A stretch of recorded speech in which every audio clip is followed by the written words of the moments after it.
নাহমাদুহু ওয়া নুসাল্লি আলা রাসূলিহিল কারীম আম্মা বা'দ। প্রিয় দর্শক, আজকে আমরা জানব যাকাত না দিয়ে সম্পদ জমা করার মধ্যে কোনো লাভ আছে?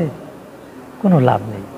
আল্লাহ রাব্বুল আলামিন সূরাতুল আল ইমরানের 180 আয়াতে বলেন, যারা কার্পণ্য করে মাল জমা করে, আসলে কি তাদের এই মাল জমা করার মধ্যে কোনো লাভ আছে? কোনো লাভ নেই। এর দ্বারা তারা কোনো উপকার পাবে না। এবং আল্লাহ রাব্বুল আলামিন আয়াতের শেষের দিকে বললেন, এই পৃথিবীর মালিক হলেন আল্লাহ তাআলা, এই সম্পদের মালিক হলেন আল্লাহ রাব্বুল আলামিন। সুতরাং যারা যাকাত দেয় না, যাকাতের মালগুলো তাদের জন্য কোনো উপকার আসবে না, তাদের জন্য ক্ষতির কারণ হয়ে দাঁড়াবে। তাফসিরে মারিফুল কোরআন 219 নং পৃষ্ঠা। প্রিয় দর্শক, আল্লাহ রাব্বুল আলামিন কৃপণ ব্যক্তিকে ভালোবাসেন না। কৃপণের মালগুলো হাসরের ময়দানে আগুনে উত্তপ্ত করে, যারা কৃপণ তাদের গলায় বেরি পরায় দেওয়া হবে, আগুনের বেরি পরায় দেওয়া হবে, নাউজুবিল্লাহ। তাহলে যারা কৃপণ এবং যারা যাকাতের মালকে জমা করে মনে করছেন যে যাকাতের মাল তার জন্য কোনো উপকার আসবে, কখনোই নয়। প্রিয় দর্শক, যাকাতের মাল আপনার জন্য ক্ষতির কারণ হবে, তার প্রমাণ আমরা দিলাম। তাফসিরে মারিফুল কোরআন 219 নং পৃষ্ঠায় আলোচনা হয়েছে। যাকাতের মালকে আল্লাহ রাব্বুল আলামিন আগুনে উত্তপ্ত করে সেই মালগুলো তাদের গলায় বেরি পরায় দেওয়া হবে, ফাঁসির মতো তাদের গলায় ঝুলিয়ে দেওয়া হবে। এর দ্বারা সে এই আগুনের উত্তপ্তের দ্বারা সে কষ্ট পাবে, তার শাস্তি হবে। প্রিয় দর্শক, আল্লাহ রাব্বুল আলামিন কৃপণ ব্যক্তিকে পছন্দ করেন না এবং যাকাতের মালগুলো তার শাস্তির কারণ হবে।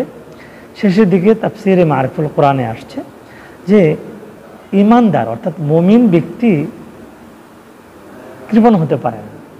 মুমিন ব্যক্তি আল্লাহর হুকুম ছেড়ে দিবে, যাকাত দিবে না, এটা হতে পারে না। ঈমান আর কৃপণতা একসাথে হতে পারে না।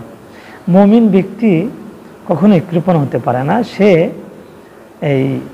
এই কাজটি অপছন্দ, কাজটি আল্লাহ রাব্বুল আলামিনের অপছন্দ কাজটি কোনো পূর্ণাঙ্গ মুমিন করতে পারে না।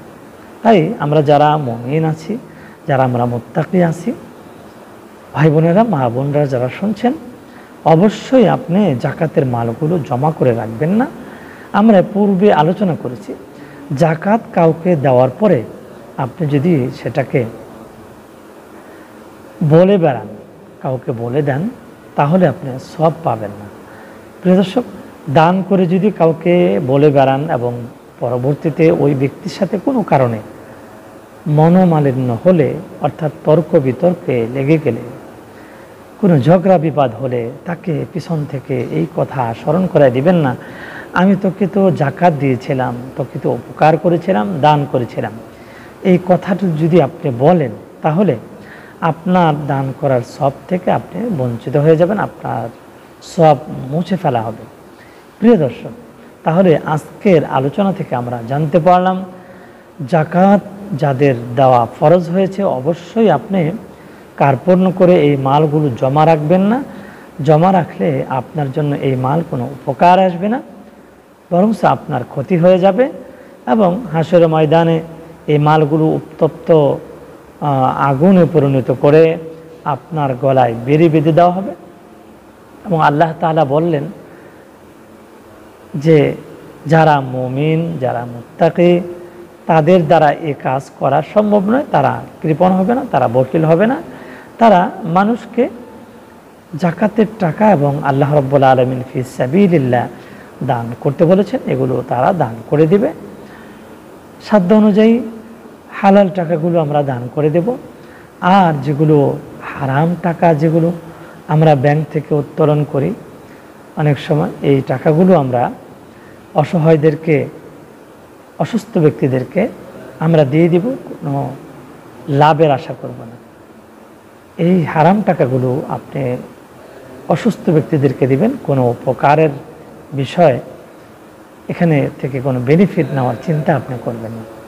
প্রিয় দর্শক, এর পাশাপাশি আরেকটি কথা আমরা বললেই নয়, যাকাত যারা দেন এবং যাদেরকে আল্লাহ রাব্বুল আলামিন যাকাত দেওয়ার তৌফিক দান করেছেন, যাকাতের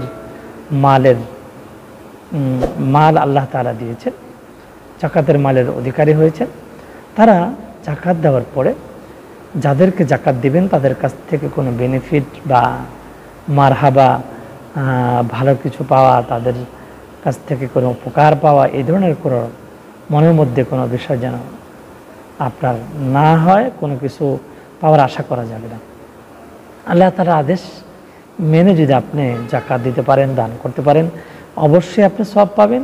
আল্লাহ রাব্বুল আলামিন হাসরের ময়দানে এই সওয়াবকে বর্ধিত করে আপনার আমলনামায় দিয়ে দিবেন, আপনার জন্য আমার জন্য নাজাতের কারণ হয়ে যাবে ইনশাআল্লাহ। তাই আজকে যারা আলোচনা শুনলেন, আশা করি আজকে থেকে আপনি নিয়ত করে ফেলেন, বখিলামি করবেন না, যাকাতের মালগুলো আপনি জমা করবেন না, এগুলো আপনার জন্য উপকার আসবে না, আপনার জন্য ক্ষতির কারণ হবে। আল্লাহ তাআলা আপনাকে আমাকে যাকাত দেওয়ার তৌফিক দান করুন, দান করার তৌফিক দান করুন, আমিন।